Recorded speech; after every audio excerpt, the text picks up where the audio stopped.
कल्याणमध्ये शिवसेना उद्धव बाळासाहेब ठाकरे पक्षातील नगरसेवक मधुर म्हात्रे बेपत्ता प्रकरण तापलेलं आहे। बेपत्ता असल्याचे पोस्टर लावल्यानं वाद निर्माण झालेला आहे।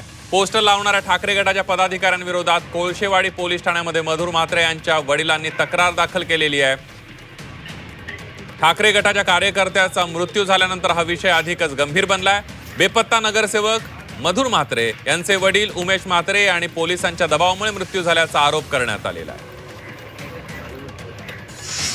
कोळशेवाडी पोलीस स्टेशन कल्याण येथे काल उमेश बळीराम म्हात्रे यांनी एक तक्रार दिली होती की त्यांचा मुलगा जो नगरसेवक म्हणून निवडून आलेला आहे आणि ते देवदर्शनासाठी बाहेर गेलेले, परंतु काही त्याचे पोस्टर लागलेले आहे की ते इथे नाही, तर तो त्यांच्या संपर्कात आहे, त्यांची बदनामी झालेली आहे, अशा स्वरूपाची एक त्यांनी अदखलपात्र स्वरूपाची तक्रार कोळशेवाडी पोलीस स्टेशनला काल दाखल केली होती।